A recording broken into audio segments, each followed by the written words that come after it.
Hello everyone, I am Anurag Wadhwa, Manager HRMS. So today in this video we'll be seeing how the record related to vigilance clearance or DRA clearance can be updated in the system related to the promotion module. नमस्कार सभी को, मैं अनुराग Wadhwa, manager HRMS. आज इस video में हम देखेंगे कि कैसे उन एम्प्लॉयज का जिनको हम प्रमोशन दे रहे हैं, जिनको हम सिलेक्ट लिस्ट में डाल रहे हैं, उनका डीआर विजिलेंस क्लियरेंस कैसे सिस्टम में अपडेट कर सकते हैं।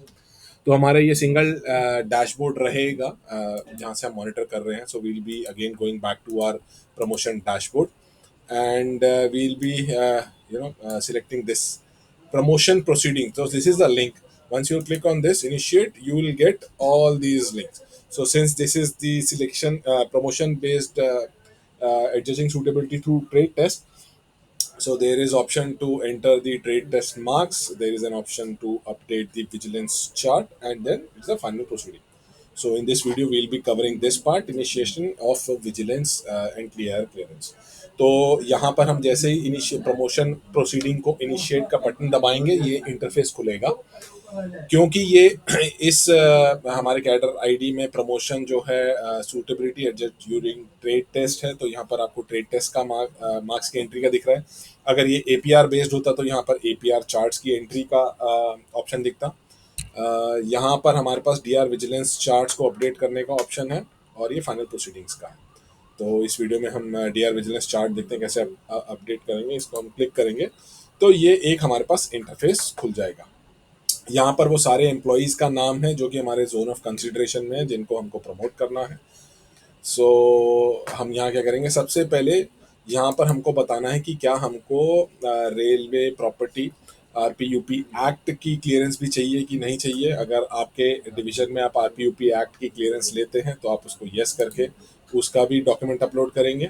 अगर आप यहाँ पे आरपीयूपी एक्ट क्लियरेंस नहीं लेते तो आप उसको नो कर दीजिए, आरपीयूपी एक्ट हट जाएगा यहाँ से। तो अब यहाँ अपलोडिंग करने का क्या ऑप्शन है, हमने एक प्रोविजन दिया है कि या तो आप अगर एक किसी एम्प्लॉय का इंडिविजुअल डीआर विजिलेंस क्लियरेंस मंगा रहे हैं, तो यहाँ पर 6 हैं, तो आपके पास हो सकता है 6 डीए लेटर और 6 विजिलेंस लेटर आए हैं।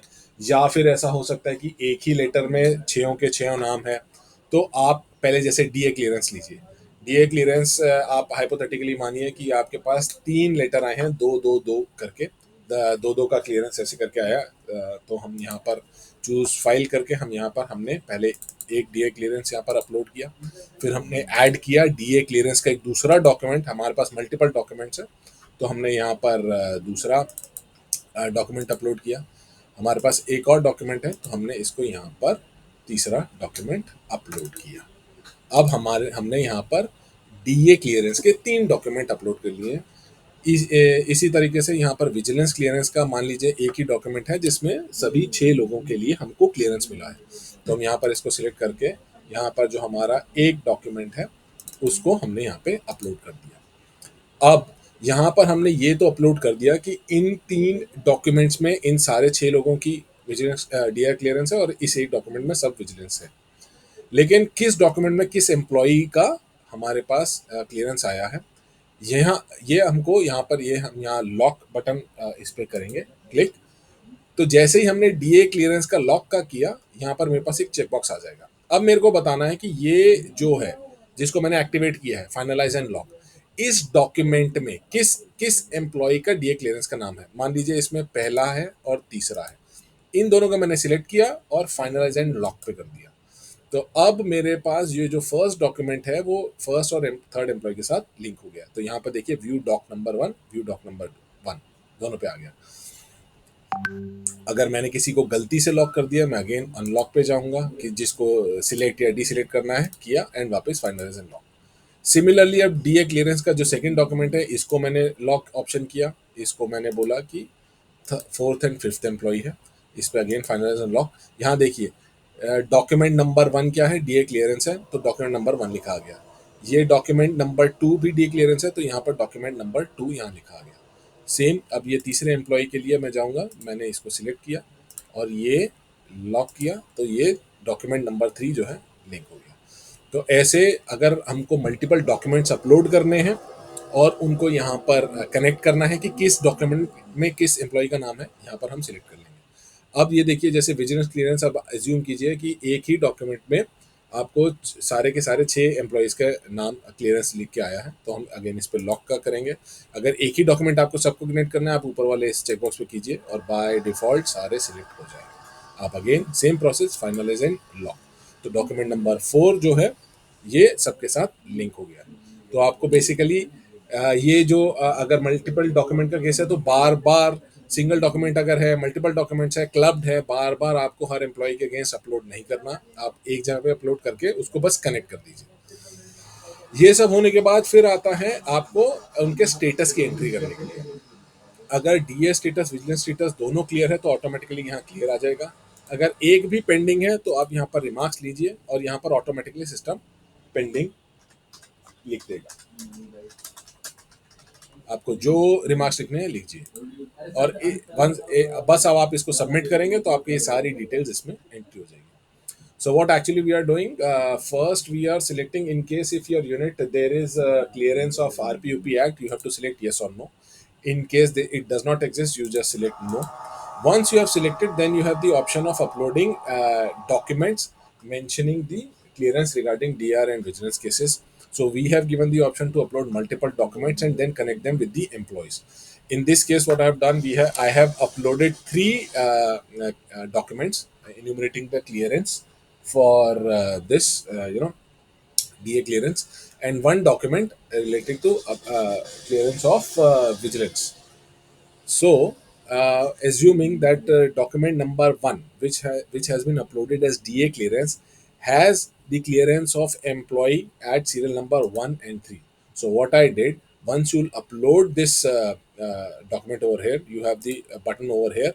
The moment you'll click on this lock button, yeah, the check boxes will get open up for all those employees which have not been linked with any of the documents. See, all these employees have been linked with other document, that is why it is not editable.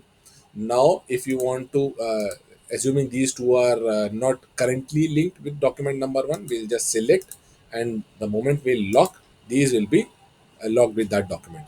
So document number 1 is linked with employee 1, document number 1 is linked with employee 3. So what we are trying to say is document number 1, which is the DR clearance, in that PDF file we have received the clearance for employee at serial number 1 and 3. That is why we have linked them with those documents. In similar fashion, you just upload the document, you click on this button and the checkbox will open. You just start linking the employees with those checkboxes. In case you want a single file to be linked, you just click on this master linking button, and the moment you'll select this checkbox, all the employees in the list will be linked with that particular document, and then you finalize and lock. You have to click on this button so that now it is linked with the employees. After having uploaded all the documents and linking them with the employees, now you have to update the status of their clearance. So in case the employee is clear from both DA and vigilance cases, so you select clear and automatically clear will be shown over here. In case any of the clear this clearance is pending, you just have to select pending in one of the options. System will ask you to make remarks mandatorily, and it will automatically show that pending. Final status will be the combination of both the status, and it will automatically show as pending. So this is how you will be updating the DR vigilance clearance of all the employees. Once you receive them, you can just submit and it will be stored into the system. So next time you will just go, and if you will just see, so this is the DR vigilance. You can generate the PDF of who all have been, what is the status, what is the clearance that you have given, along with the detailed documents that have been uploaded. So this is showing that whether the employee is DA clear or not, and what is the document number details are also shown, and it is also connected. तो एक बार जब आप D R vigilance की entry कर देते हैं, आपके पास option रहता है कि आप उसका पीडीएफ जो है आप उसको प्रिंट कर लें, सेव कर लीजिए कि आपने क्या एंट्री किया है और क्या डॉक्यूमेंट्स अपलोड किए हैं, जो कि सारे मर्ज होके यहाँ पर आ जाएंगे। अगर आपको चेंज करना है तो आप यहाँ पे एडिट विजिलेंस चार्ट में जाके किसी का भी अगर गलती हो गया तो आप एडिट करके उसको चेंज करके फ्रेश पीडीएफ निकाल सकते हैं. So this is all about how to update the DR vigilance entries into the system. Thank you for joining.